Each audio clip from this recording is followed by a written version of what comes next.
చెన్నారెడ్డి గారి టైంలో మీరేమైనా కొంత ప్రాబ్లం ఫేస్ చేశారా? పి జనార్దన్ రెడ్డిని ఆయన అధికార పక్ష ప్రభుత్వాన్ని క్రిటిసైజ్ చేసిన ఎమ్మెల్యేని ఆ చేసేది కూడా సైకి రెండు నా మీద మీకేదో అనుమానం వచ్చింది బెదిరిస్తున్నావా అన్నాడు. నమ్మకం లేనప్పుడు మాత్రం నేను రాత్రి 9:30కి నాకు టెలిఫోన్ కాల్ వచ్చింది. అది కాదు సార్, ఆయన నువ్వే సీఎం బేరం పెట్టుకున్నాను. డెవలప్మెంటల్ ఆస్పెక్ట్ పివి నరసింహారావు గారు హైదరాబాద్ వచ్చాడు. వచ్చి విమానం దగ్గరికి అందరూ గవర్నరు సీఎం అందరూ ఉంటారు కదా, ప్రధానమంత్రితో దూరంగా నుంచుని ఉన్నాను నేను.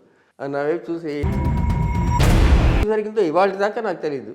ఢిల్లీలో ఎన్నో ఉంటాయి కదా, స్పేస్ ఉంటుంది, డిఫెన్స్ ఉంటుంది, స్టేట్లో లేనివి చెప్పి చూద్దామని అన్నాడు. చెప్తే ఆయన నరసింహారావు గారు విజయభాస్కర్ రెడ్డి గారు సీఎం అయ్యాడు. అసలే నా మీద కొంచెం మీటింగ్లో నువ్వెందుకు నాయుడు గారు సీఎంగా ఉన్నప్పుడు మిమ్మల్ని అక్కడి నుంచి పిలిపించుకొని దాని అక్కడి నుంచి మీరు రాజశేఖర రెడ్డి దాకా కంటిన్యూ అయినారు.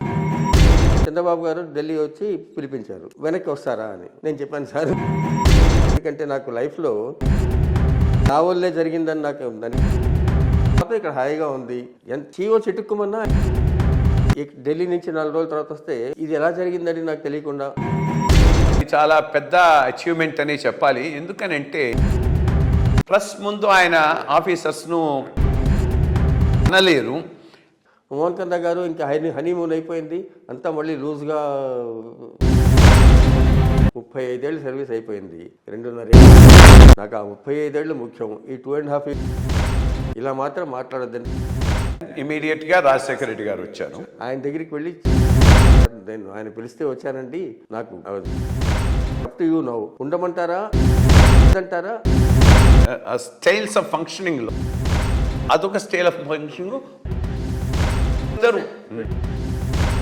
80 మంది హెడ్స్ ఆఫ్ డిపార్ట్మెంట్స్ మీటింగ్ పెట్టాము. ఈయన ఏదో అడుగుతున్నారు రాజశేఖర రెడ్డి గారు, వాళ్ళు ఏదో చెప్తున్నారు. తర్వాత 10 నిమిషాల తర్వాత మౌన. దెన్ పోస్ట్ రిటైర్మెంట్ ఏమైనా యాక్టివిటీస్ మీవి జనరల్గా? ఫస్ట్ ప్రతి వాడికి తీరని కోరికలు అంటూ ఉంటాయి కదా. నాకు ఎప్పుడు రాకెట్ లాంచింగ్ చూడలేదు, చంటి పిల్లాడిలాగా అది ఆశ. పని కట్టుకుని సతీష్ రెడ్డి